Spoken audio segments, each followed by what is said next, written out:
Bismillahirrahmanirrahim. Rabbi syrah li sadri wa yassir li amri wa hlul 'uqdatam min lisani yafqahu qawli. Allahumma shalli wa sallim ala habibika Mustafa sayyidina Muhammadin wa ala alihi wa sahbihi asma'in nama ba'du. Yang sangat saya hormati Ketua Yayasan Bada Wakaf Habib Hasan Al-Munawwar. Juga di sini ada Bapak Rektor, Pak Bejo, ada Direktur RSI, Bapak Masyudi, para pembantu rektor, para dekan, semua yang hadir saya hormati. Ini karena acara kampus, acara rileks, saya akan menyampaikan kajian ilmiah secara rileks bahwa ini meringati tahun baru itu jelas salah ini. Ini bukan tahun baru ini, tahun terakhir. Karena ini tanggal 29 ya. 29. Jadi ini meringati akhir tahun. Tapi karena rektornya itu orang bejo, dalah itu enggak ada yang nyoal kesalahannya. Jadi ini orang pinter sama orang bejo itu hebat orang bejo. Saya ini orang pinter, maka tahu kalau ini itu akhir tahun, bukan awal tahun. Tapi saya ada orang bejo, pinter saya enggak terekspos, sehingga orang tetap saja bilang ini peringatan awal apa? Tahun. Jadi menang orang bejo gitu. Ini akhir tahun apa awal tahun? Hari ini akhir tahun. Berarti ini peringatan apa? Akhir tahun. Hanya orang bejo yang kesalahannya tidak dikoreksi. Jadi ini alhamdulillah. Jadi ya tapi ini kesalahan yang tidak maksiat. Insya Allah dimaafkan Allah Subhanahu Wa Taala ini karena kesalahan itu ada dua. Ada kesalahan yang maksiat, ada kesalahan yang tidak maksiat. Saya punya komitmen terhadap agama ini. Baik tadi yang dikatakan Pak Rektor, ada unsur ulama, ada unsur habaib, ada unsur pengusaha, ada unsur birokrat. Di antara kenangan-kenangan saya dari Syekhina guru kita bersama Kiai Haji Maimun Zubair, beliau itu sering dawuh, sering ngendikan. Dan itu saya sampaikan juga ketika 7 hari wafatnya Agus Robah, cucu Mbah Maimun, putra Agus Subah. Di antara yang beliau katakan itu adalah sok hak agama itu sing gawe pegawai negeri. Itu berkali-kali beliau ngendikan gitu. Ya saya agak bantah. Lah kalau santri bah, ya santri karuan mesti gawe agama, tapi sok ben sing gawe pegawai negeri. Setelah saya jadi kiai dan penelitian, saya itu berkali-kali didatangi dokter, tentara, juga polisi. Mereka sering bilang gini, Gus saya ini dokter negeri. Saya ke NTT, ke Papua, karena saya muslim, berkebutuhan Islam, maka dibikinkan musola, dibikinkan masjid. Kalau kiai tidak bisa, bikin sendiri urunan mau narik siapa. Gitu. Mau narik tarikan di jalan yang mau nyumbang siapa. Tapi kalau kebutuhan negara, karena tugas negara, ya difasilitasi negara dan tidak dianggap misionaris karena negara.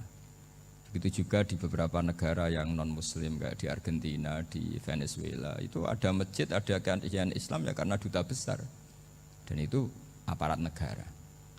Disinilah kearifan para ulama berkoalisi dengan umarok dengan makna yang positif bahwa agama ini harus ditopang umarok, sistem negara. Tentu di situ ada tentara, ada polisi, ada macam-macam. Kita sebagai kiai juga enggak berdaya di depan para bandar narkoba apa-apa kalau enggak ada BNN. Kita mau apa dengan korupsi kalau enggak ada KPK. Sehingga kearifan para guru-guru kita, mulai Mbah Maimun, bapak saya sendiri, NU, Muhammadiyah, semua ormas-ormas Islam itu pasti maulah kerjasama. Karena kita siapa ya? Kalau enggak kerjasama. Dan di antara pesan Rasulullah SAW adalah yaduwahi ma'al jamaah. Jadi apa ya, kebersamaan itu sudah berkah. Fa inna yadallahi ma'al jamaah. Jadi berkah. Lalu kenapa saya kalau ngaji bawa kitab? Ini agak sebetulnya itu lazim. Lazim itu suatu yang harus. Tapi karena kelamaan mubaligh itu tidak pakai kitab. Seakan-akan bawa kitab itu yang aneh. Sebenarnya aneh mereka. Karena begini logika simpelnya ya. Umat Nabi ini berhak dapat apa coba? Berhak dapat warisan yang paling luhur, paling hebat, paling jernih. Apa itu Quran dan hadis?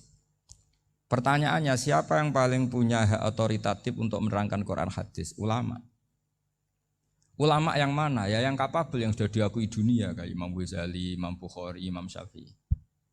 Artinya kalau kita tidak pakai materi itu ulama mendapat pikiran kita, bukan mendapat pikiran mereka. Saya ulang lagi, kalau kita tidak pakai materi yang otentik, yang orisinil, umat ini mendapat pikiran kita, bukan pikiran mereka. Maka saya berusaha supaya teman-teman atau semua umat Islam dapat pikiran-pikirannya Imam Ghazali, pikiran-pikiran Imam Bukhari, pikiran-pikiran Abdul Qasim Al-Junaidi, kejernian-kejernian Abu Yazid Al-Bustami. Kejernian itu diantaranya adalah misalnya makalah yang menurut saya itu makalah yang super.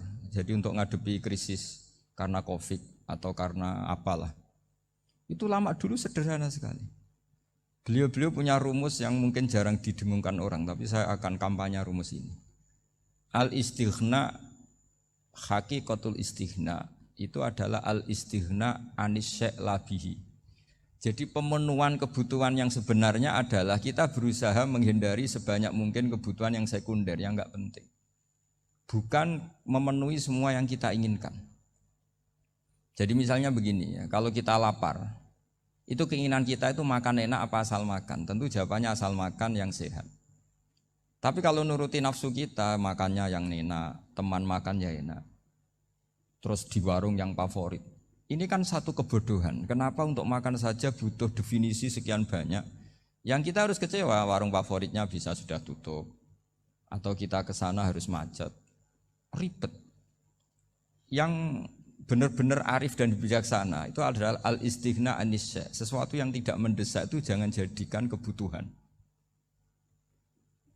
Sehingga kalau kita puasa misalnya, semua makanan itu enak karena kita sangat lapar. Sehingga Abdul Qasim Al-Junaidi ketika ditanya, ma idamu to'am, lauk makanan itu apa? Jawabannya lucu, alju, lapar. Kalau kamu lapar ya semuanya enak. Ini sudah mulai hilang. Kita bilang makan enak itu ya sate, ya gulai, ya pizza yang kita senang.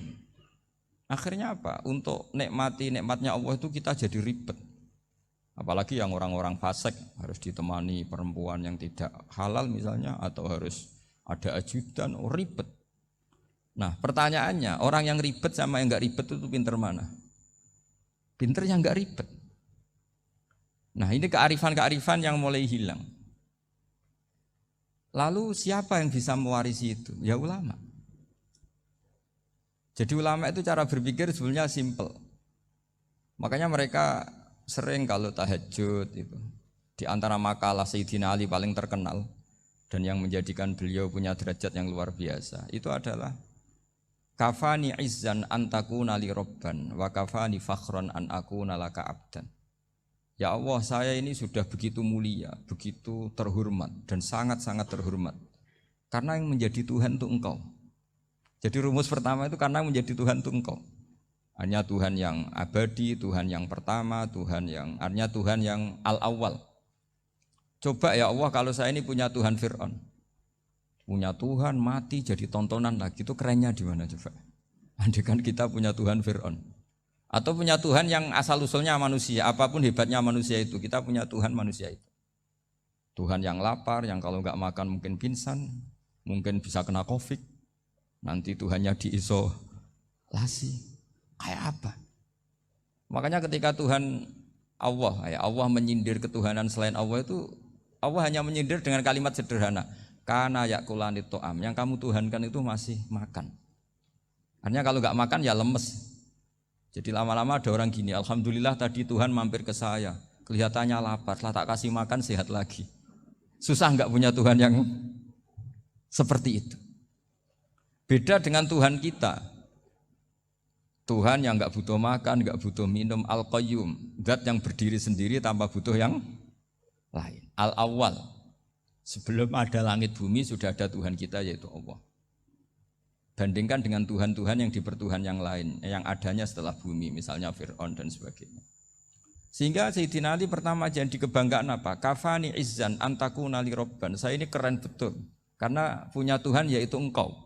Tuhan yang lahul asma'ul husna, Tuhan yang semuanya punya kebaikan, punya keabadian, punya keagungan.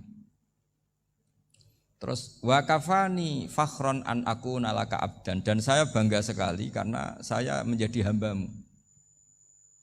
Kalau saya jadi hambanya Pak Rektor ribet kan, sudah tak hormati ternyata nanti tidak rektor, ya kan ribet kan. Terus pokoknya ribet, jadi budaknya manusia itu ribet. Makanya ada seorang wali datang ke temannya yang jadi presiden atau jadi raja. Datang ke situ karena tidak punya uang, mau minta uang karena temannya raja. Setelah sampai sana ternyata temannya ini karena orang soleh pas berdoa, ya Allah saya minta ini, minta ini, minta ini. Terus si wali tadi pulang. Kenapa kamu pulang? Ternyata dia sama, masih minta-minta kayak saya. Jadi sederhana dia. Sama-sama minta kamu, minta zat yang kamu mintain katanya. Jadi dulu itu orang itu sebegitu dekat dengan Allah. Sehingga si raja ini terus ketemu wali tadi tanya, kenapa kamu menyepelekan saya padahal sekarang saya raja. Terus ditanya sama wali tadi, karena temannya, kalau kamu di padang pasir tidak bisa minum dan harus minum 1 gelas, dengan ongkos kamu harus mengasihkan semua kerajaan kamu demi minuman itu. Pilih mana, minuman apa tetap jadi raja? Ya saya milih bisa minum. Saya tidak raja tetap hidup, tapi kalau nggak minum mati. Bagaimana Anda bangga dengan satu kerajaan sing la yusawi kak samain, yang tidak sama dengan segelas air. Jadi artinya terus mereka melihat jadi raja itu ya biasa, jadi presiden biasa, jadi rektor biasa. Karena mereka biasa berlogika, hakikatul izzah itu ya at-taqarrub ila Allah, yang benar-benar terhormat itu ya dekat dengan Allah. Begitu seterusnya mereka bikin paradok-paradok yang aneh, tapi itu menjadi pelajaran. Bapak saya Ki Nur Salim itu senang baca anekdot Nasiruddin Koja. Itu kalau bikin orang-orang aneh, itu dia datang ke satu pesta, pakai baju lusuh, pakai sarung lusuh atau celana lusuh, sama Sohibul Bait yang punya acara dibiarin. Setelah dibiarin dia pulang pakai jas, pakai dasi, pokoknya keren. Dihormatin, pakai alpat, pokoknya dihormatin, silakan. Pas dia disuruh minum, minumannya itu disokkan saja ke sakunya. Jas, kamu harus minum yang banyak, karena kamu yang dihormati, bukan saya. Terus makanannya semuanya diletakkan di saku, ada yang apa, ayo kamu makan yang banyak. Alpatnya juga gitu, dikasih sate apa, ayo kamu makan yang banyak. Mereka tidak melihat saya, melihat kamu. Akhirnya orang satu pesta itu istighfar semua, berarti kita ini salah. Terus dia pidato, kenapa kamu ngomong gitu? Tadi saya datang, orangnya sama. Gara-gara beda pakaian, penghormatannya beda. Berarti yang berhak dapat makanan ini jasa ya, bukan saya. Betapa naifnya kita sebagai orang. Ternyata kita masih hormat sesuatu yang seperti itu, yang atribut lah. Jadi orang-orang sufi itu orang yang bisa menertawakan dunia. Akhirnya ya, pertama dia dianggap orang gila, masa jas dikasih makan, dikasih minum. Tapi secara fikih dia benar, haram dia makan. Karena pas dia datang dibiarin, setelah pakai jas dikasih makan. Berarti hakikat yang dapat rezeki siapa? Jasnya apa orangnya? Jasnya apa orangnya? Jasnya. Jadi itu orang-orang sufi, kearifan orang-orang dulu itu bisa ngelola hal-hal yang keseharian menjadi luar biasa. Ada seorang wali melihat istrinya makan 1 piring, anaknya makan 1 piring. Ditanya, kalian kenyang? Wah kenyang sekali. Melihat anaknya minum kopi 1 cingkir senang, kalian senang sekali. Wah kalau senang dengan hal-hal yang murah bisa, ngapain harus senang dengan hal-hal yang mewah, bodoh sekali saya. Sehingga terus mereka bisa qanaah. Qanaah itu ya hidup itu simpel, sederhana. Jadi tentu saya tidak akan ngomong yang muluk-muluk, selain itu tidak bidang saya juga apa ya. Kita ini butuh obat di kondisi Covid seperti ini, butuh kesederhanaan, butuh apa ya, istighna tadi. Kita harus istighna billah an ghairillah. Jadi sudah cukup bahwa Allah ini segalanya. Sehingga tadi saya dengarin himnenya Unisula, yang paling saya kagum adalah dimulai dengan kalimat-kalimat thayyibah. Di antara tugas suci Nabi Ibrahim dan semua nabi adalah wa ja'alaha kalimatam baqiyatan fi aqibi. Nabi Ibrahim itu nabi yang diberi gelar Allah.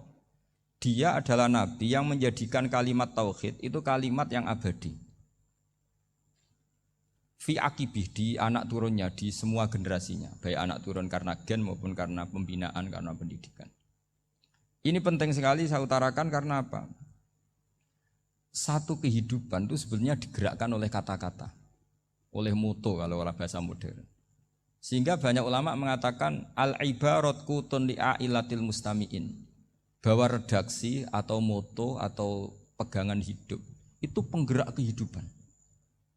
Sehingga sebetulnya manusia itu digerakkan oleh kalimah-kalimah itu, oleh moto-moto itu, oleh prinsip-prinsip hidup itu. Misalnya orang Palestina itu tiap hari ke pasar gitu. Mereka ke laut gitu. Ditanya kenapa tidak takut tembak Israel? Jawabannya lucu. Kena tembak ya mati, enggak makan ya mati. Enggak kerja ya mati. Ya sudah sama-sama mati ya mendingan aktivitas normal. Tapi saya tidak menyarankan itu untuk melawan Covid. Ini cerita saja nanti. Kamu jangan provokator itu. Karena ini wilayah sensitif. Jadi banyak orang yang poligami. Kalau ditanya alasannya gitu, istri satu ya cerewet, dua ya cerewet, mendingan 4. Ya banyak ya gitu. Tapi ada yang kebalikan, istri satu cerewet saja hampir jantungan, apalagi 4, tinggal matinya kan gitu. Itu semua yang menggerakkan itu kalimat. Kalimat itu satu pegangan. Banyak orang loh yang nggak ingin jadi rektor tuh banyak loh Pak Bejo. Jangan kira semua dosen ingin jadi rektor. Melihat rektor sibuk rapat, mempertahankan reputasi Unisula, terus sering pegang kepala. Ngapain repot-repot? Jadi tukang sapu aja dapat gaji, ngopi, rokokan, selesai. Bodoh amat jadi rektor, mikir orang banyak. Banyak loh orang yang nggak ingin jadi presiden tuh banyak. Karena ngopi nyaman, gak ada yang ganggu. Mau tidur sampai jam 9 siang juga gak ada yang ganggu. Sehingga mereka melihat pegawai negeri itu gak keren, orang kok diatur jam, disiplin. Itu memang cara Allah membagi rahmat. Mau kamu apakan coba? Cara syukurnya dia seperti itu. Bapak saya dulu tuh sering ngajarin saya, diajak jalan-jalan pagi-pagi.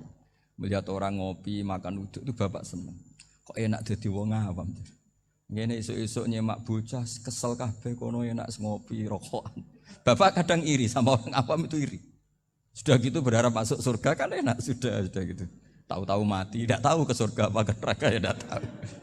Jadi orang dulu itu orang yang bisa mensederhanakan dunia. Sehingga ya sudah cara bahagia. Makanya saya alhamdulillah saya ini kerjasama sama UII sama beberapa kampus. Memang amdan itu sengaja. Kampus itu ya punya sistem yang nggak bisa mewakili sistem kiai. Kiai juga punya sistem yang nggak terwakili oleh kampus juga sebaliknya saling melengkapi. Saya sering ketemu rektor UII, rektor kampus-kampus Islam. Mereka cerita, Gus pendidikan pondok harusnya dimodernkan gini-gini. Saya bilang, kalau pondok modern kayak kampus itu nanti saya ketemu Allah nggak bisa jawab. Kenapa Gus? Saya beri contoh gini. Kalau misalnya perempuan perawan lah atau apa saja, namanya perempuan, mau tanya tentang menstruasi atau haid. Kalau semuanya sistem kampus, dia harus kuliah dulu, registrasi dulu, kuliah dulu, bayar dulu, dan dapat jawabannya nunggu mata kuliah pas itu. Bandingkan kalau sistem pondok, saya tuh sering ke pasar sama anak saya dicegat sama ibu-ibu, Gus, anak saya ngalami gini-gini, keluar darah terus menerus, nggak 6 hari tapi 1 bulan penuh. Itu hukumnya apa Gus ya? Nanti saya mau sowan ke jenengan. Nggak usah sowan di sini aja.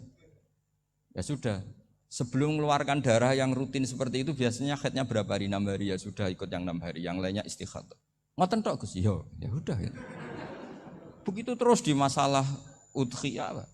Ya coba kalau semuanya pakai sistem kampus, daftar dulu, bayar dulu. Jadi ini nggak ada jawabannya, nunggu mata kuliah itu. Baru dapat jawaban, itu biasa nggak sholat bertahun-tahun karena belum ada jawaban tentang itu. Ya itu kalau misalnya orang mati, tahunya cara memulasara jenazah itu nunggu kuliah dulu, pas mata pelajaran itu dulu, baru menangani orang mati. Berarti orang mati itu tergeledak semua. Tapi kalau kiai kan enggak. Kesini orang mati terbakar, kalau dimandiin malah badannya copot-copot, itu gimana hukumnya? Ini ada orang mati Gus Kendat, ini disolati apa enggak? Ada orang mati oplosan ya kan? Itu disolati enggak? So sering ditanya gitu. Gak usah registrasi Pak Rektor, gak usah registrasi, gak usah daftar, gak usah seminar. Makanya kalau orang kampus wani kiai itu ya kualat tenan itu, karena ini yang on time. Tapi pondok seperti saya ya ikrar seikrar-ikrarnya. Pentingnya kampus karena melatih efisiensi waktu, disiplin, tata kelola manajemen sehingga kita ya hormat. Tapi tadi Kita harus saling melengkapi sehingga saya tunjukkan ke publik bahwa saya hormat sekali sama polisi, sama tentara. Coba kita bisa apa ngadepi bandar narkoba kalau enggak polisi? Bisa apa coba menjaga NKRI kalau enggak tentara? Begitu juga ya sudahlah kita memang fa inna yadallahi ma'al jamaah. Kita berkah itu kalau bersama-sama. Enggak bisa kita sendiri. Nah lalu orang kayak saya itu ya beberapa kali sebetulnya saya itu ditawanin jadi dokter honoris causa apa. Kekhawatiran saya satu Pak Bejo. Takut pas enggak punya uang. Itu dokter kok di duit kan gak pantas gitu. Jadi repot gitu daripada beban lah sudah lah nggak usah dokter. Jadi kalau nggak punya uang ya pantas, terus kalau ngebis ya pantas.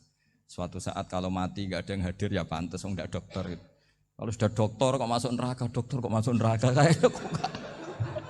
kayaknya apalagi rektor kampus Islam kok masuk neraka itu kan kok kayak nggak pas itu.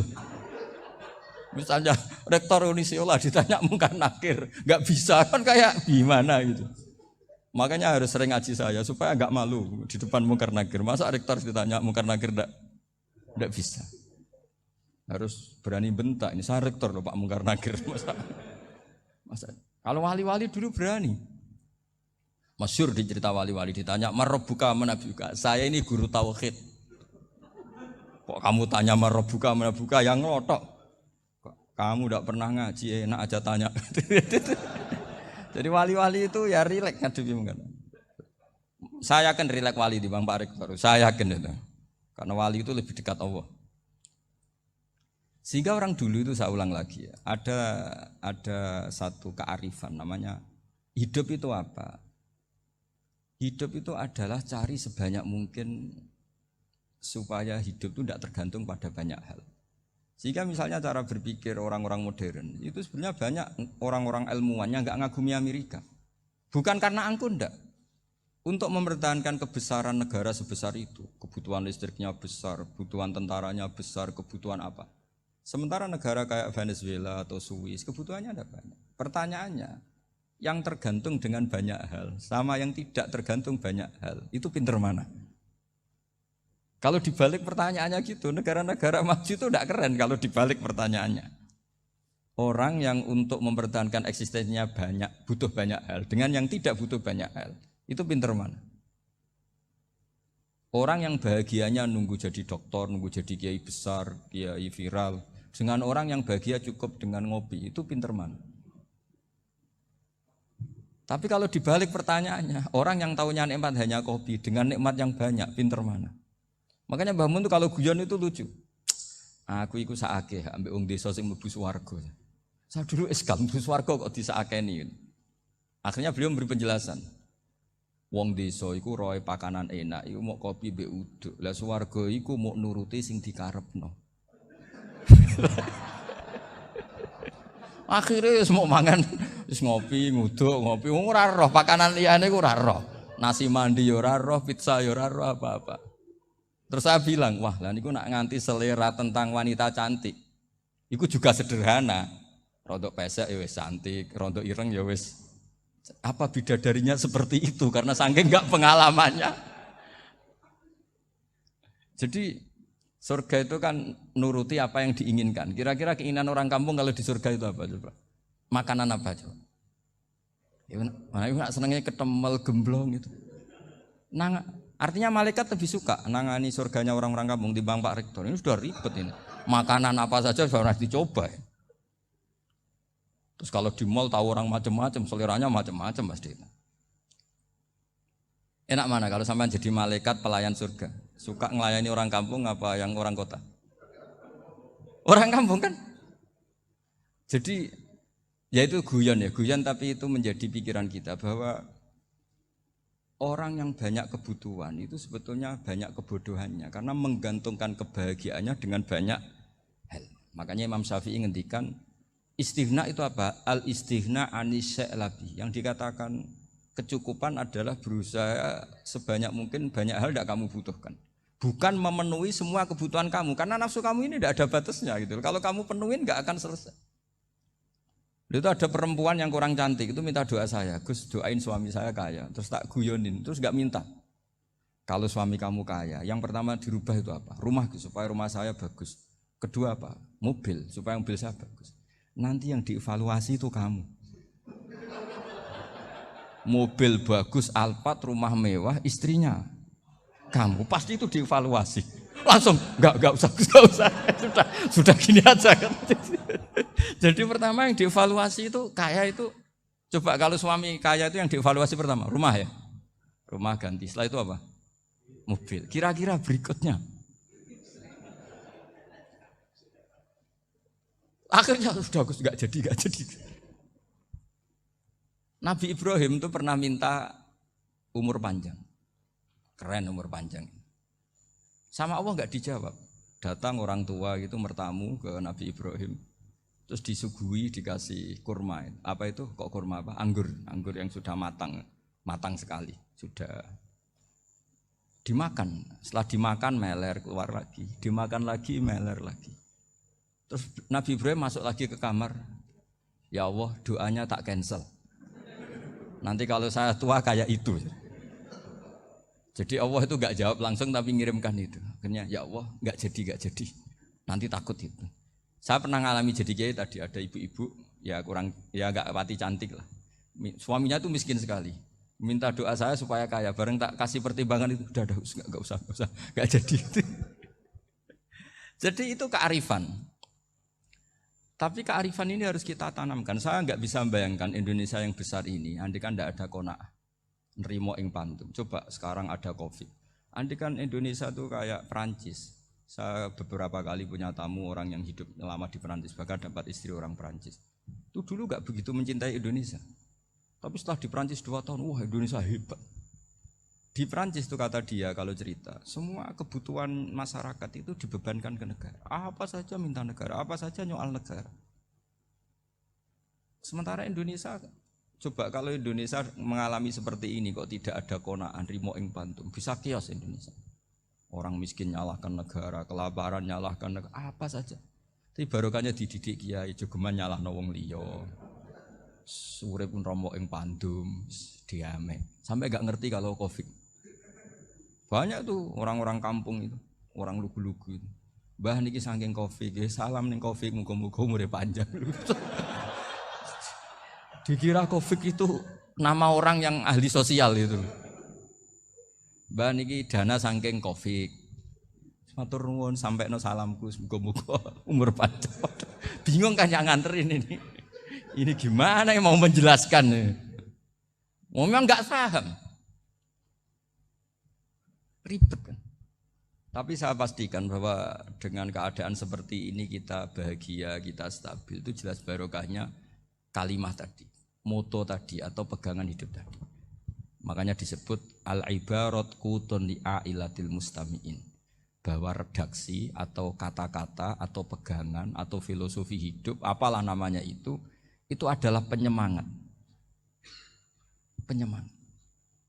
Karena kata-kata ini memang luar biasa. Ketika sahabat perang demi kebenaran, zaman itu ya pasti benar karena yang dibela Nabi. Dulu itu kan enak zaman Nabi, yang dibela mesti benarnya, musuhnya mesti salahnya. Sehingga dulu itu memang harus tegas. Kalau sekarang mau tegas gimana? Yang kamu bela tidak mesti benar, musuhnya tidak mesti salah. Ribet kan kalau misalnya saya tukaran sama Pak Rektor, kamu mau bela mana kan bingung. Saya tidak mesti benar, saya tidak Nabi. Pak Rektor apalagi tidak mesti benar lagi kan? Ribet kan? Jadi kalau kita mau perang sekarang itu mau pede gimana? Enggak. Makanya banyak ulama sekarang tuh mau tegas tuh enggak berani karena ya banyak hal yang abu-abu lah wilayahnya, misalnya pilihan presiden atau pilihan bupati, pilihan menteri. Kamu mati-matian bela itu, yang kamu bela tidak mesti benar, musuh kamu tidak mesti salah. Misalnya pilihan bupati, wah ini kabupaten ini baik kalau bupatinya ini, yang satu bilang ini, terus tim suksesnya kamu tanya, kamu yakin? Ya tidak juga. Lah kenapa semangat? Kan saya botohnya, paling alasannya ya itu aja, bukan yang lain.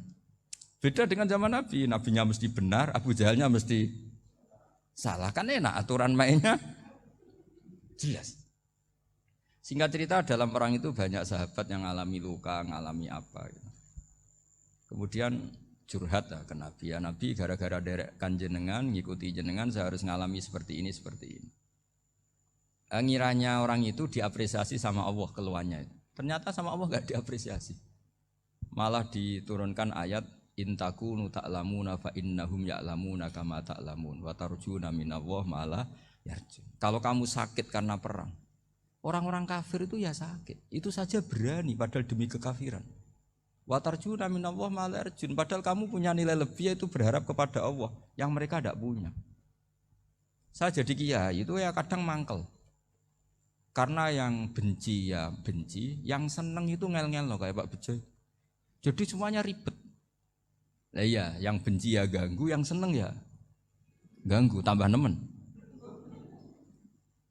Seribet. Tapi kalau sudah ingat bandar narkoba, mereka berhadapan dengan polisi, kadang ditembak karena kesalahannya terlalu fatal. Antar persaingan mereka juga bisa tembak-tembakan karena merebut pasar narkoba. Itu saja mereka berani. Kok kita yang jadi kiai kadang dicium tangannya, dihormati gak berani, hanya takut musibah-musibah kecil lah, atau problem-problem kecil. Lah iya, kalau kita bandingannya gitu. Kalau kamu mau tahajud kedinginan, itu masih nanti dihisab Allah itu gitu. Maling ayam itu keluar malam-malam, hanya dapat ayam. Itu gak takut dingin. Ya gak takut digebuki masa. Kamu mau tahajud saja takut dingin. Makanya nanti hisabnya orang soleh itu nanti dijajarkan orang dolim. Terus diperbandingkan. Wah itu habis kamu kalau itu. Jadi misalnya Unisula mau rapat, tapi ini malam, kalau malam dingin nanti sama masuk angin. Anak-anak pang di perapatan aja berani kamu. Kalau sudah perbandingannya gitu tuh ribet kita nanti. Makanya itu kalimat itu moto atau filosofi hidup. Sehingga diulang lagi nasihat itu. Iyam saskum korhun faqadu masal qoma korhum mislu. Kalau kamu kena luka, orang-orang yang enggak benar juga akan kena luka. Itu aja berani demi ketidakbenaran. Masa kamu demi kebenaran enggak berani?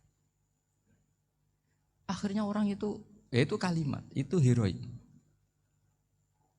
Makanya kita ini penting ya, makanya tadi himne Unisula dimulai kalimat thayyibah.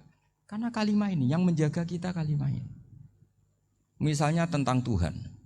Kenapa orang Islam imannya kokoh seperti ini, termasuk yang sudah hidup di Amerika, di Australia, di mana-mana. Itu ya barokahnya ajaran atau barokahnya kalimah. Saya sebut kalimah saya pakai bahasa santri. Karena la ilaha illallah itu dalam tradisi santri disebut kalimatu haqqin alaiha nahya wa alaiha namut wa alaiha nub'ats. Ada yang riwayat wa biha nub'ats insyaallah taala minal aminin. Kenapa mereka di mana-mana meskipun sekolah di Amerika, di Australia, bahkan di Uni Soviet tetap mukmin? Itu barokahnya ajaran yang benar. Allah itu siapa? Tuhan. Tuhan itu sifat dasarnya apa? Awal. Dia harus wujud awal sebelum makhluk yang lain. Sehingga ketika ada negara yang maju, yang tertib, manajemennya tertib, masyarakatnya makmur, tapi punya Tuhan yang tidak seperti itu, tidak awal, itu sudah gak nyaman. Karena ndaklah keren Tuhan saya, karena Tuhan saya itu al-awwal, zat yang pertama. Tuhan saya keren lah, zat yang gak mati. Tuhan yang gak mati, yang gak pernah mengalami kematian. Sehingga tontonan atau yang dilihat kenikmatan-kenikmatan yang lain ini tidak mengubah dia pendirian tentang Tuhan. Karena mantapnya satu kalimat tadi bahwa Tuhan itu ya harus satu, harus awal, harus tidak mati, tidak rusak, tidak mengalami apa-apa yang membahayakan. Sehingga ketika ditawarin Tuhan yang lain meskipun menjanjikan secara finansial atau kemakmuran, mereka gak tertarik. Itu coba, itu barokahnya makmur apa barokahnya ajaran? Barokahnya ajaran. Sering negara Islam itu kalah makmur dengan mereka, tapi barokahnya ajaran ini tetap apa? Tetap Islam. Makanya Nabi Ibrahim, Nabi yang sukses bikin wa ja'alaha kalimatam baqiyatan fi aqibi. Sehingga kita ini bekti sama orang tua misalnya, itu ya karena ajaran. Suwargamu itu karek wong tuamu. Nak wong tuamu ridho, Allah ridho. Nak ora ridho, Allah ora ridho. Ridho wa fi ridhol walidain wa sakhatu wa sukhtu wa fi sakhatil. Sehingga ketika ada orang tua yang agak brengsek gitu, anak-anak tetap hormat. Punya orang tua yang miskin, yang sudah miskin, tukang tombok nomor, banyak kan di kampung gitu. Ya tetap hormat. Coba kalau dari awal kita ngajari orang tua kamu hormati ya, kalau baik, kalau enggak usah. Bisa geger Indonesia. Tapi barokahnya ajaran-ajaran itu Indonesia tertib karena ada ajaran. Nah ini di sini pesantren dan Unisula semua harus berkontribusi membuat ajaran yang benar itu adalah ciri utama Islam. Sehingga Islam ini dimulai dengan ajaran kalimatu haqqin alaiha nahya wa alaiha namut. Sehingga kita tenang seperti ini. Saya ini termasuk kiai yang tenang. Meskipun kata orang banyak saya ini kiai besar, tapi termasuk kiai yang paling tenang. Termasuk yang paling tenang. Karena saya ini pakai mazhab orang-orang hebat. Saya berkali-kali cerita, orang kayak Imam Syafi'i itu orang yang luar biasa. Saya berkali-kali cerita. Orang yang tadi nyium tangan kamu ya Imam Syafi'i, di belakang tuh ngerasani kamu, menghujat kamu. Jawabannya enak saja. Berarti saya alhamdulillah orang yang wibawa. Buktinya di depan saya enggak berani. Jadi enteng saja. Diceritain sebagian kampung, sebagian separuh dari warga kamu itu enggak suka kamu. Ya bagus lah enggak suka saya, enggak akan utang duit saya. Di mana-mana orang utang itu karena teman dekat. Kalau enggak seneng pasti minimal enggak utang, enggak pinjam mobil, enggak pinjam apa. Berkah mana yang seneng sama yang gede? Jadi dianggap enteng saja. Semua yang dialamin dianggap enteng saja. Misalnya punya istri pemarah, ya baguslah marahin suami. Kalau marahin tonggo malah ribet. Jadi kamu harus terima kasih kalau dimarahin istri. Baguslah marahin saya mah, kalau marahin tonggo ribet. Jadi enteng saja. Tapi kita sekarang itu karena nafsu ya, sehingga menghadapi hidup ini ribet. Ulama dulu kalau mau mati itu senengnya bukan main. Sudah lama saya ini ingin gak maksiat. Kayaknya gak maksiat paling efektif itu mati. Ya tidak apa-apa Gusti, kalau sebaiknya mati ya mati aja. Enteng saja. Jadi melihat kematian itu akhir dari segala keburukan atau potensi keburukan. Apapun baik kita sekarang, suatu saat mungkin kita gak baik. Yang bisa menghentikan ketidakbaikan atau potensi ketidakbaikan itu apa coba? Mati kan? Berarti mati itu mengerikan apa menyenangkan? Mesti kamu tidak berani menjawab. Meskipun secara ilmu kamu berani, tapi secara rasa agak berani kan?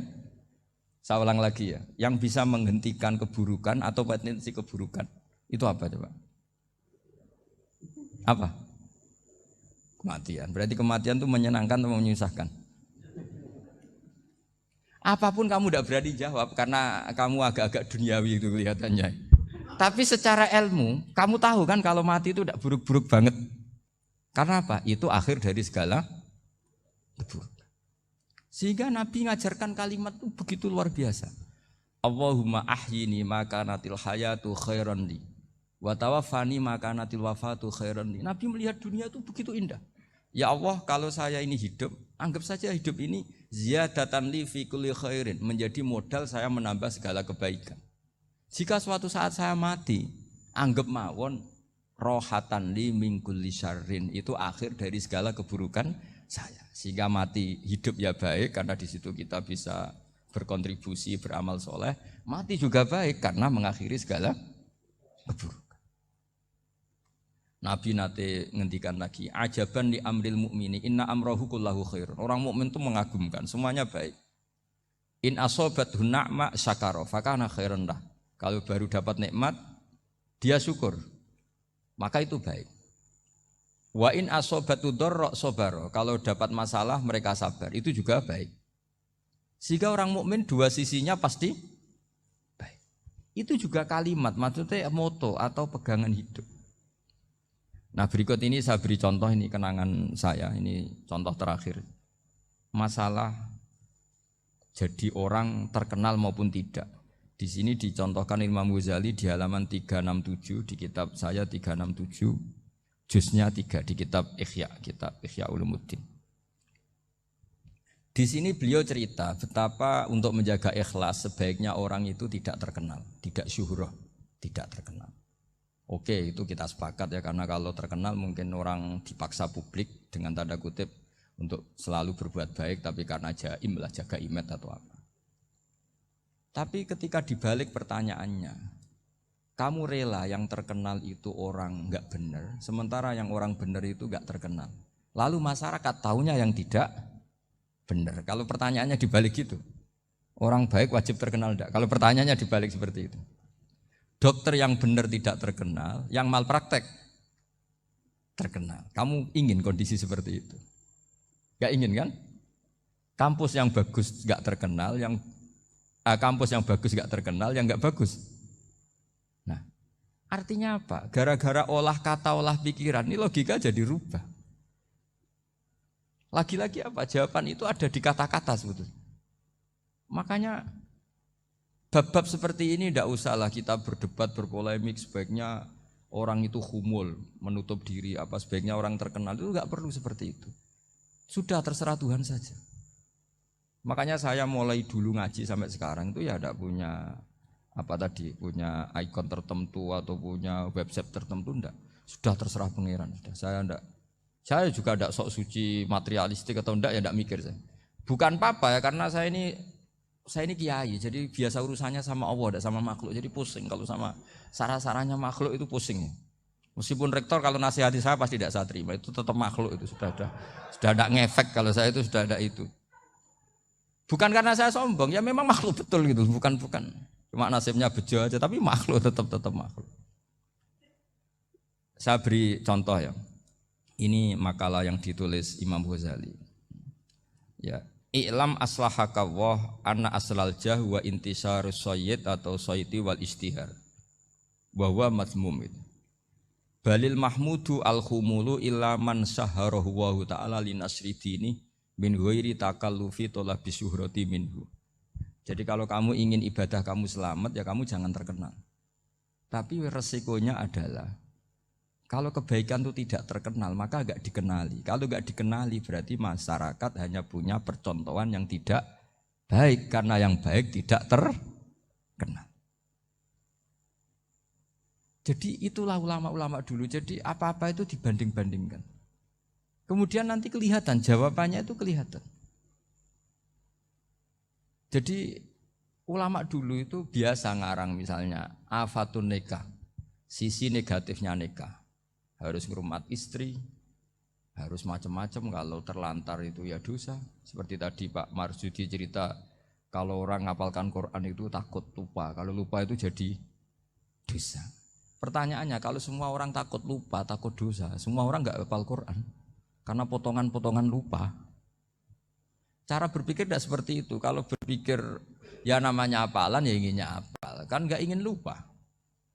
Lah nanti kalau takdirnya lupa karena hal-hal yang dimaklumi oleh syariat itu enggak yang termasuk dosa. Yang dosa itu lupa liwiri udhrin syar'iyyin, lupa yang tidak ada sebab yang apa? Syar'i. Tapi lupa bawaan EQ-nya tidak bagus. Lupa bawaan sering dibentak. Oh itu enggak masalah karena bawaannya orang tertekan itu ya lupa. Coba kamu hafal Quran, terus punya kredit jatuh tempo, pas hari itu aku yakin enggak cerdas sudah. Itu bawaannya orang tertekan itu pasti lupa. Jadi ya saya teruskan ya. Jadi terus ada makalah yang sangat bagus sekali tentang itu. Saya baca ya. Wa yadullu ala dzalika anna Allah azza wa jalla amaral anbiya'a bi idharil amali lil iktida wa khassahum bi mansibin nubuwah. Wala yajuzu ayyudhanna bihim annahum khurrimu afdhalal amalen. Jadi orang yang terlalu mendewa-dewakan khumul itu menutup diri. Oke, itu baik karena dengan khumul, dengan menutup diri Anda tidak riya, Anda tidak pamer. Tapi kata Imam Ghazali, kamu juga harus ingat, di antara syaratnya Nabi itu harus mengumumkan kalau beliau itu seorang Nabi. Harus memaklumatkan kalau beliau seorang Nabi supaya bisa diikuti. Caranya sholat harus diumumkan, sehingga Nabi itu mengatakan harus jamaah. Karena dengan cara jamaah itu bisa shollu kama ra'aitumuni usolli. Coba kalau Nabi sholatnya enggak diperlihatkan, kamu harus sholat yang benar. Caranya gimana ya Rasulullah? Itu rahasia. Bingung enggak kira-kira? Bingung enggak? Ya misalnya amal rahasia selalu lebih baik. Terus ada pertanyaan, Nabi ngendikan kamu sholat yang benar. Caranya gimana Nabi? Ya itu rahasia. Terus gimana coba? Tapi Nabi ngendikan apa? Shollu kama ra'aitumuni usolli. Ya sudah kamu sholat, niru saya sholat. Berarti Nabi sholatnya diperlihatkan apa disembunyikan? Diperlihatkan. Jadi begitu juga saya berkali-kali bilang, orang tahu kalau itu bidan ya berdasar tulisan itu bidan. Tahu kalau itu dokter gigi ya itu dokter gigi. Jangan sampai gara-gara tidak ada tulisan mau beli alat bangunan di dokter gigi. Mau periksa gigi di toko bangunan. Gara-gara apa? Enggak ada maklumat. Nah, di sini ulama-ulama selalu memaklumatkan dirinya. Termasuk Imam Ghazali ketika ngarang kitab dinamai Ihya Ulumuddin, bahwa kitab ini bisa menghidupkan ilmu-ilmu agama yang mulai hilang. Begitu seterusnya. Jadi ini ngaji ya, jadi orang itu harus ngerti ya, jadi jangan nuruti emosi sendiri atau logika sendiri. Bahwa saya suka humul, ya monggo, agama Islam menyediakan sarana itu. Uzlah itu ya punya sisi kebaikannya sendiri. Tapi syuhrah terkenal asal tidak nuruti nafsu juga punya sisi kebaikannya sendiri. Setidaknya umat ini punya satu master kebaikan yang mudah diakses. Tapi tadi saya ulang lagi, jangan karena hadun nafsi, jangan karena kepentingan pribadi. Makanya di sini disebutkan wa yadullu ala dzalika ay ala syuhrah annallaha ta'ala amarul anbiya bi idzharil amal lil iktida. Allah selalu memerintahkan para nabi kalau ngamal kebaikan ya harus dimunculkan supaya bisa ditiru. Yaitu tadi kita tidak bisa bayangkan kan kalau misalnya Nabi menyuruh kamu harus sholat yang benar, kemudian sholatnya Nabi sembunyi. Kalau ditanya, Nabi saya niru siapa? Wah itu rahasia, kamu nggak boleh lihat sholat saya saat takut tidak ikhlas. Ribet kan? Sehingga jamaah itu statusnya tetap harus. Nah bedanya harus ini ulama berpendapat harus yang apa? Fardu kifayah. Tapi fardu itu maknanya harus. Tapi bukan berarti kalau nggak jamaah sholatnya nggak sah, nggak. Tapi statusnya jamaah tetap apa? Harus. Nah barokahnya harus ini orang yang baru sholat, sholatnya langsung benar karena ada yang diikutin. Coba kalau mantan dukun baru sholat terus sholat sendiri, itu mesti mirip mantra. Karena dia tidak ada master percontohannya. Tapi barokahnya ada master, orang paling bodoh pun kalau sholat ya benar. Karena standar ada komandonya, ada imamnya. Sehingga Imam Ahmad malah berpikir keras. Syarat sahnya sholat itu harus jamaah. Cara pikirannya Imam Ahmad. Keras sekali beliau. Sehingga kalau orang sholat sendiri kok ada orang lain yang maunya berjamaah harus bayar, orang itu harus bayar. Demi sahnya sholat. Itu madzhabnya Imam Ahmad. Tapi kalau madzhab Syafi'i hanya mengatakan itu fardu kifayah. Yang kalau satu komunitas gak mau melakukan semuanya apa? Dosa. Ya jadi ini sebelum sesi ringan tanya jawab, hanya 2 saja tanyanya, enggak boleh banyak-banyak, nanti enggak pulang-pulang saya. Jadi tak baca lagi biar dapat berkahnya Imam Ghazali. Wa qala qaumun asirru afdalu minal alaniyati. Terus kata sebagian ulama al alaniyah itu afdal minas sirri. Terus diperbandingkan baik yang mana amal dipertontonkan sama anda. Terus kata Imam Ghazali, kalau orang itu bisa jaga tidak riya, maka sebaiknya dipertontonkan karena kebaikan harus yang muncul, bukan yang tidak baik yang muncul. Makanya ketika Unisula memaklumatkan diri sebagai ingin jadi generasi khairah ummah, itu kalau diterjemah itu kan, wow, khairah ummah, umat terbaik. Itu kan kayak agak angkuh. Tapi nggak apa-apa, itu nggak apa-apa. Masa kita kampanye Unisula siap degradasi moral, kan ya lucu kan? Masa jualan gitu kan ya lucu. Ya sudah, kita memang ingin mengkhidmati ummah, berbakti dengan umat, membantu supaya jadi generasi khairan apa? Tidak apa-apa, dimaklumatkan supaya dengan itu umat punya sarana. Oh kalau ingin jadi khairan ummah, kuliah di sini. Jangan lalu enggak gitu. Ya sama kita dokter, maklumatkan saja dokter gigi, dokter kandungan, dokter bedah. Sehingga orang kalau mau bedah ya jangan ke dokter kandungan. Jadi barokahnya maklumat ya. Jadi saya mohon sekali ini, saya sendiri sebetulnya orang yang enggak siap terkenal sebetulnya, tapi ya sudah terserah Allah saja. Kalau itu cara Allah menyebar kebaikan, ya monggo. Pokoknya kita tawakal saja sama Allah Subhanahu wa Ta'ala. Ya, saya kira demikian. Assalamualaikum warahmatullahi wabarakatuh.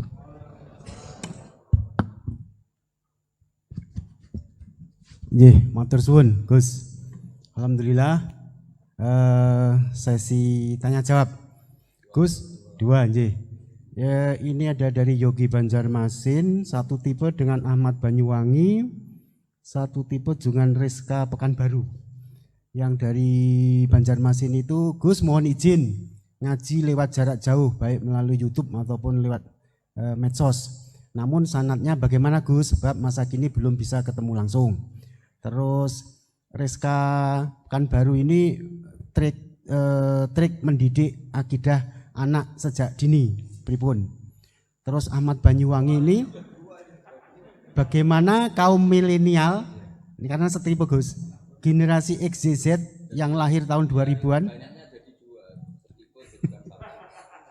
Bagaimana membuat menarik belajar tasawuf bagi generasi anak-anak.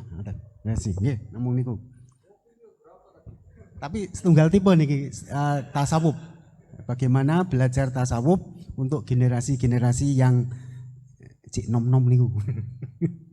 Terus satu itu tipe dengan mendidik anak. Kemudian yang nomor 2 mohon izin ngaji jarak jauh. Sanatnya pripun? Karena belum bisa ketemu. Begini ya, saya mungkin yang kesekian kali ya punya tamu dari Kalimantan, dari Sulawesi. Memang kalau sebagian mereka pernah mondok itu tersiksa karena ngaji saya hanya lewat virtual atau lewat medsos. Kebaikan itu pasti sudah benar. Jadi dengan ketemu langsung maupun enggak itu secara sana itu sudah cukup. Cuma ada beberapa kebenaran yang butuh jelimet, butuh tahqiq, itu yang harus ketemu langsung. Tapi kalau yang kebenaran-kebenaran umum itu tidak perlu, karena kebenaran itu bahasa lainnya itu al-ma'ruf, sesuatu yang mudah dikenali oleh akal, oleh nurani, oleh komunitas, oleh sistem sosial. Sementara mungkar itu sesuatu yang aneh. Andai kan tidak ada agama pun, orang akan bilang selingkuh itu mungkar. Andai kan tidak ada agama pun, sesuatu milik siapa harus jelas. Sehingga diaturlah ini istrinya ini istrinya ini barangnya ini. Yang paling berhak make apa ya yang punya kan. Makanya nikah itu disebut ma'ruf. Yang boleh make ya yang punya. Misalnya yang boleh make mobil itu ya yang punya atau yang dapat izin. Itu disebut ma'ruf. Lalu yang enggak punya kok make, itu namanya mungkar. Ya aneh, yang enggak punya kok make tanpa izin. Sehingga kebaikan-kebaikan seperti ini enggak butuh sanad karena semua orang pasti kenal. Makanya disebut kebaikan itu al-ma'ruf. Kemungkaran disebut mungkar. Jadi ma'ruf maknanya arafahul aklu, akal ini mudah menerima. Mungkar maknanya angkarohul aklu, akal ini menjadi aneh. Kan nggak mungkin lah orang yang waras mau ini ada minuman, kalau kamu minum hilang kesadaran, minuman ini halal, itu aneh nggak? Aneh kan? Tapi kalau kebalikannya ini minuman manfaat untuk stamina, manfaat untuk kesehatan, maka ini halal. Nah agama itu datang dengan sesuatu yang ma'ruf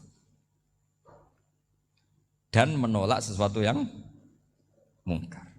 Nah kebaikan-kebaikan seperti ini itu Pak Rektor gak perlu sanad karena itu sudah lazim, sudah keniscayaan. Lalu ada kebenaran yang butuh detail. Misalnya begini, wali nikah itu siapa? Wali nikah itu adalah bapaknya dan mbahnya misalnya. Nah kalimat dan mbahnya ini salah kalau dalam fikih Islam. Karena mbah dalam bahasa Jawa itu bisa mbah dari ibu. Sementara dalam otoritas Islam enggak memberikan hak ke mbah dari ibu. Seperti ini enggak boleh terus misalnya orang Kalimantan nikahkan putrinya dinikahkan oleh mbah dari ibunya hanya karena berdasar fatwa oh kemarin Gus Bah atau Kiai siapa dawuh wali itu kalau enggak bapak ya mbah, wong ini mbahnya. Nah itu butuh detail. Yang dimaksud mbah di bab wali adalah abul ab, bapaknya bapak, bukan sekedar mbah. Nah hal-hal seperti itu mohon sekali untuk tidak kesusu atau tidak tergesa ngambil kesimpulan karena itu butuh fikih yang apa? Detail. Ya butuh fikih yang apa? Detail. Padahal istilahnya sama, wali itu bapak dan mbah. Sehingga dalam kitab-kitab matan misalnya kalau ada fa'ahakul auliya bitazwid abun summa jaddun itu pasti sama Sarah dikritik. Al-aula ayyakula abul ab, seharusnya jangan dikatakan mbah karena kalau mbah memasukkan dari ibu. Yang benar adalah abun fa'abul ab, bapaknya bapak. Nah, jadi kira-kira gitu Pak Irton. Gantian jenengan yang menjelaskan ini. Yang nomor 2, bagaimana mendidik akidah dan tasawuf bagi generasi-generasi milenial ini. Ya kayak tadi, tasawuf maupun tauhid maupun ilmu moral apapun itu mudah sekali dididik. Ciri utama agama ini itu ad-dinu yusrun, agama itu mudah. Mudah itu artinya ya nurani nerima ya gampang, akal ya gampang, komunitas ya nerima gampang. Kayak tadi penjelasan saya tentang Tuhan. Ada orang miskin dari Indonesia, misalnya kuliah di Amerika. Dia mulai kecil tahu yang seharusnya jadi Tuhan itu siapa. Ya yang menciptakan langit bumi, sebaiknya yang jadi Tuhan itu siapa? Ya yang wujudnya paling awal. Kemudian dikasih alternatif Tuhan yang wujudnya ada tanggalnya. Keren nggak misalnya? Kan terus nggak keren. Kok Tuhan sama buminya kok dulu buminya, kayaknya kok enggak lah kayak gitu. Artinya barokahnya logika yang sehat ini kan ya setahu saya hampir jarang kan yang murtad masalah tauhid itu. Kalau moral banyak yang agak nakal, tapi secara tauhid jarang yang murtad karena tanaman logika tauhid itu mantap di Indonesia mulai kecil kan. Mulai kecil kan diajarin wujud, qidam, baqa, mukhalafatul lihawadisi qiyamuhu fi nafsi. Sama, moral juga gitu. Jong jogeman misoi wong, kan dipisoi sakit enggak? Jangan pernah mencubit orang, dicubit itu sakit. Jadi orang diberi rasa, enggak enak loh disakitin orang, dijotosin orang, ya sudah jangan jotosin orang, enggak enak. Sehingga apa ya, kalau kamu ingin sopan ya disopani harus sopan, kalau ingin dihormati harus menghormati orang lain. Sehingga itu tertanam. Makanya bangsa kita termasuk yang terbaik akhlaknya. Kalau musim haji itu dipuji-puji sama sekian negara karena pantangan lah kita nginjek orang sholat, melangkai orang ruko, orang sujud. Kalau orang lain mungkin kan seenaknya. Iya, karena mulai kecil itu dilatih tidak boleh melangkai orang, tidak boleh. Nah, jadi akhlak itu ya diajarkan mulai kecil plus logikanya. Logika itu ya apa saja lah, yang penting menjadi anak kecil itu paham. Dan itu mudah, saya ulang lagi mudah karena agama ini ad-dinu yusrun, agama ini mudah, jadi mudah difahami. Enggak bisa kamu katakan misalnya tasawuf. Tasawuf itu ya gampang kayak tadi seperti Bapak kalau ngendikan. Makanan yang membikin enak itu karena menunya yang mewah kamu cocok atau karena kamu lapar. Lama-lama orang kan berpikir ya setiap puasa itu kok tempe enak, tahu enak, tapi kalau sudah buka, sudah kenyang apa saja semuanya menjadi tidak enak. Padahal kualitas menunya masih enak, tapi gara-gara kenyang menjadi tidak enak. Berarti penyebab enak itu lapar apa menu? Lapar. Jadi apa ya, kearifan ini loh yang menjadikan luar biasa. Makanya tadi ada kalimat yang benar, wa ja'alaha kalimatam baqiyatan fi aqibi. Jadi Ibrahim adalah nabi yang sukses menanamkan filosofi kebenaran ke anak cucunya. Dah, yang terakhir? Dah. Siti Mutmainah dari Undip. Yeah. Maunya bergabung tapi karena terbatas, mohon izin Gus mengingat mati kebaikannya nopo untuk keluarga maupun pemimpin. Wah, ya bagus lah kalau itu. Kalau di kitab-kitab yang saya baca, ingat mati itu tidak selalu baik, juga tidak selalu buruk. Malah kalau menurut Sayyid Abdul Al-Haddad, khusus yang para pelajar yang mencari ilmu itu tidak baik ibadahnya ingat mati. Karena dia harus dinamis, harus mobil. Kalau ingat mati kan terus lemes. Tapi kalau untuk pejabat harus ingat mati, kalau enggak korupsi terus itu. Harus ingat mati. Jadi kalau manfaat bagi keluarga begini ya, saya merasakan. Ini tanya anak saya itu baru tamat aliyah kemarin. Yang satu barusan mondok sarang baru 2 bulan atau 1 bulan. Itu saya kalau bilang ke anak-anak gini, kamu ketemu saya itu harus spesial. Bisa saja bapak besok itu meninggal. Jadi semua hari itu spesial. Karena jangan-jangan ini kenangan terakhir. Nabi itu kalau ngajari orang supaya sholat khusyuk, sholli ka'annaha sholatu muwaddi'in. Kamu sholat seakan-akan itu sholat terakhir kamu. Oh itu mesti serius. Kamu ketemu istri seakan-akan terakhir pertemuan kayak mau pergi ke New Zealand atau ke Amerika. Aja malam itu spesial karena besok istri saya pergi. Bayangkan kalau itu terakhir mau mati. Sampai ngamuk serasido lah kan gitu. Jadi hikmah ingat mati itu makanya Nabi di antara riwayat ya. Meskipun riwayat ini diperdebatkan, tapi jelas ini satu petua yang baik. Wa'mal li akhiratika ka'annaka tamutu hudan. Kamu beramal untuk akhiratmu seakan-akan besok itu mati. Maka sholat kita akan spesial, hidup kita akan spesial karena kenangan kita terbaik ya sekarang, besok sudah mati. Sehingga anak-anak saya itu sama saya itu senang sekali. Saya juga sama anak-anak senang. Karena kesempatan ini tidak selalu ada. Jadi tapi ada kalimat untuknya wa'mal lidunyaka i'mal lidunyaka ka'annaka ta'isu abadan. Untuk duniawi kamu seakan-akan hidup selamanya. Itu maksudnya itu rileks saja. Misalnya hari ini urusan enggak selesai, besok masih ada hidup. Enggak selesai, besok masih hidup, sehingga rileks. Tapi kalau urusan akhirat harus selesai sekarang karena besok sudah mati. Jadi ingat mati itu positifnya ya tadi. Semuanya akan indah. Coba orang yang mau meninggalkan Indonesia, misalnya nyuwun sewu LSM yang biasa demo atau mahasiswa yang biasa demo, terus tawarin, besok kamu kuliah di Rusia. Itu warung apa saja kenangannya baik semua, karena mau meninggalkan Indonesia. Tapi kalau tahu gak meninggalkan Indonesia, demo terus. Orang-orang sering demo, tawarin ke luar negeri, kira-kira mau nggak? Pasti lebih suka apa? Indonesia. Orang paling miskin yang ngeluh terus di dunia ngeluh gak pernah nikmat, tawarin mati, mau nggak? Nggak mau kan? Nah, jadi untuk supaya hidup ini nikmat, semuanya itu anggap kenangan terbaik Anda dan itu bisa saja kenangan terakhir. Makanya resepnya Nabi supaya sholat khusyuk apa? Sholli sholatam wadiin, kamu sholat ka'anha sholatum wadiin, seakan-akan itu sholat apa? Terakhir, sehingga terus kita nyaman, kita apa? Dan kita nganggap ini sholat yang terakhir. Nanti ternyata masih lagi. Ya sudah, itu sholat yang terakhir lagi. Sehingga semuanya apa? Spesial. Ya gitu Pak Rektor. Matur suwun. Terima kasih Gus. Ini pertanyaannya total ada 135. Tapi saya himbau kepada para penanya. Ini misalnya ya ada pertanyaan bagaimana kami ini berada di organisasi yang fasilitas materinya itu kecil.